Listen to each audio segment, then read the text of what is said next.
Hi, I'm Diane with Valley Associates for Independent Living. Today I'd like to talk to you about self-care and a specific self-care tool. The concept of self-care is not new, but it's receiving a lot of attention right now, and it is important. It's simply the idea that you must take care of yourself in order to get everything done that you need to do, in order to take care of others, in order to be your healthiest self. And self-care goes beyond simply eating well, exercising, or getting good sleep, although all of those things are extremely important, and they are definitely examples of self-care. But there are other things you can do to keep yourself both physically and mentally healthy. And physical and mental health are tied together in some pretty big ways. Some of those things are getting outside in the sunshine and nature, engaging in creative activities, meditation. Another thing you can do for self-care is to keep a journal, which is what I'd like to talk about. Many people find journaling to be a powerful tool in their self-care toolboxes. It can help clear your head, to clarify thoughts, to solve problems, to work through difficult feelings or issues you might be having with others, and it's simple and nearly free. All you need is paper and a pen. If you've never kept a journal, beginning might feel difficult, so I'm going to give you a few ideas to get you started. First, you have to choose what you're going to journal in. Some people like to buy pretty books that are made specifically for that purpose. I have lots of those at home, but I do struggle to journal in them because I find journaling to be a messy task, and I feel like those books need pretty writing in them. However, that is what they are made for, so if a pretty book is your choice, by all means, use it. I like to use just a plain spiral notebook. I stock up on them at back to school sales. They're inexpensive, and I never mind if my writing is messy.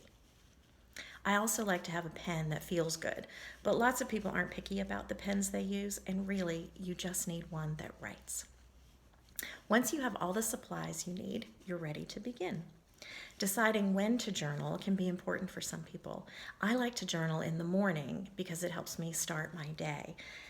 Some people prefer to write just before bed because it helps them clear their heads and they can wind down and sleep better. There are those who can write anytime. You might have to try a few different times to figure out what's best for you. When it comes time to actually write, some people are able to just go and do it. Some struggle to get started though. I'd like to share 4 techniques if you fall into the latter category. But first, I'd like to talk about self-censorship.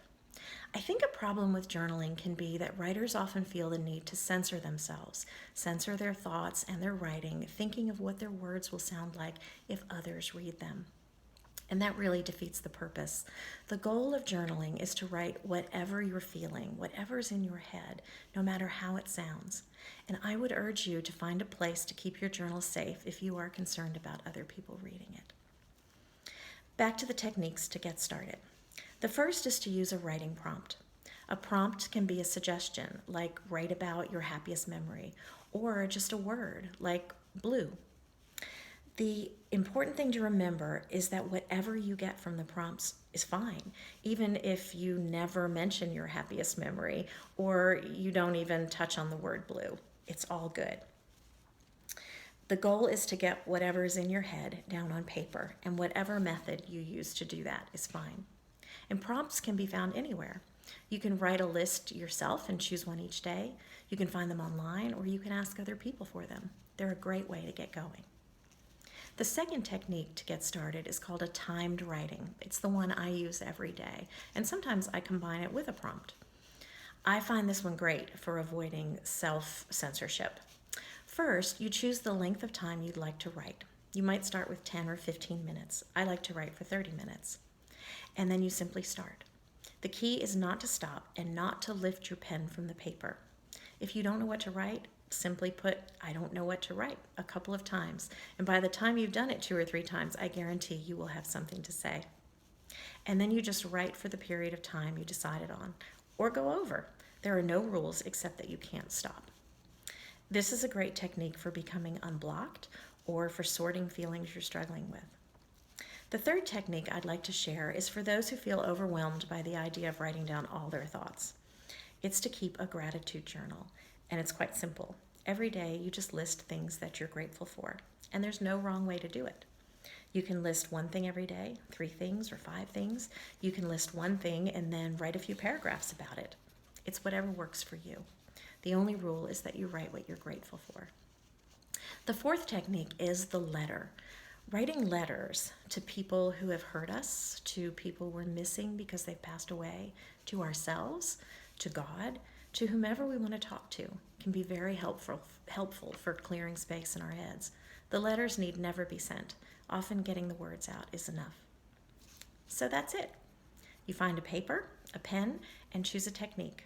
The writing prompt, the timed writing, the gratitude journal, or the letter, and just go with it. I hope this helps you to get started on what can be a very helpful self-care tool. And remember, there's really no wrong way to journal as long as you're writing what's in your head and what's in your heart. Spelling, grammar, and neatness don't count. You don't have to be a writer or even write well to journal. You can go back and read your entries later, or you never have to look at them again. You just have to do it. That's all. So happy journaling.